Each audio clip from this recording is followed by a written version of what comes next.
Mrs. Steinberg is in charge of Minnesota grassroots. And we're going to take a moment and let Mrs. Steinberg give us an intro to what Minnesota grassroots is all about and what they stand for. The first question I have for you, Mr. Steinberg, is when did you start this movement and what made you want to start this movement? What we are trying to do is solve the problem of prohibition, which is the problem of oppression. I guess I would go way back. I go back over half a century. I go back to when I'm sitting in the Cook County Jail in 1969 and thinking to myself, what's going on here? You know, I haven't broken any laws, but the whole system is lined up here to make me a criminal. And when you are the personal victim of injustice, suddenly it's not abstract, it's real. And you look around and you see a whole system that's designed to oppress people and doing it with an excuse. You pass a law and outlaw something. I'm somebody who's always felt as though, having grown up in the 1960s, that people have the power to overcome injustice. We do. We have, if we are together and our hearts are pure and our minds are clear, we have the power together to overcome a system and to bring a better world about. And we have to do it ourselves. Everybody says to me, why isn't marijuana legal in Minnesota? Colorado, California, Washington, Michigan, all these states that we know are ahead of us have changed their laws, but we haven't. What's the problem? And part of it is the structure. Part of it is the rules. In the states that are ahead of us in ending the injustice of cannabis prohibition are generally the states where the people can change the law by their own vote. You get a clipboard and a petition, you get out there, you put the law up for a vote. We want to end prohibition. We want to be able to legally grow and buy and sell and use this natural herb. And Minnesota, unlike some of the other states, doesn't let us do that.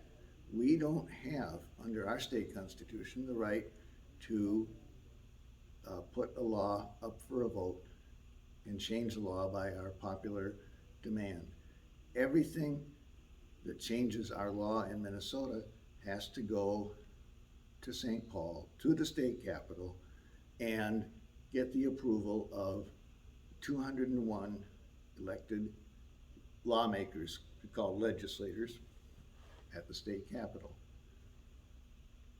So we don't have a straightforward way to change the law, but we do have a way to be heard and a way to change the minds of those 201 politicians who stand between us and justice.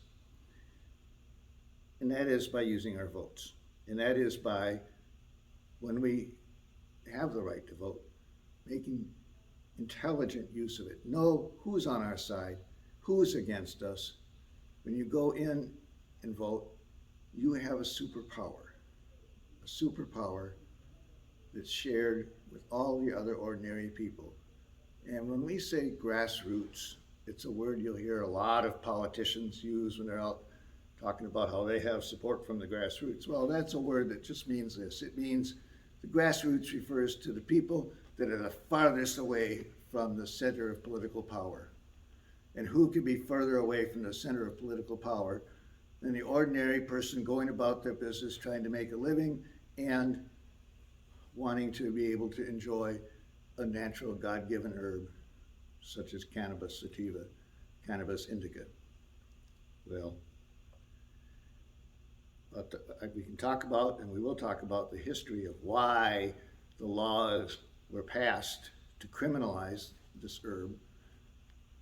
And if you know something about American history, you don't have to think too long or too hard to understand that these laws were passed not to make the public safe, not to protect our children, but to provide a way to persecute people who don't have power and who are far away from power. And in our society, it's always been the people on the bottom, the indigenous people who first were here when the Europeans came over, the African people who were brought over in chains, providing the labor and reduced to having no rights that, as the famous saying went, a white man need to respect. Well, we've tried to make progress. One thing that has held it up has been institutionalized injustice. And the only cure that we have for that is to learn to use our superpower, which is the right to vote. But we have to have somebody to vote for that we can trust will be on our side. And that's the story behind the Grassroots Party, which we started in 1986. There you have 15 minutes instead of 3 minutes. We can take a breather.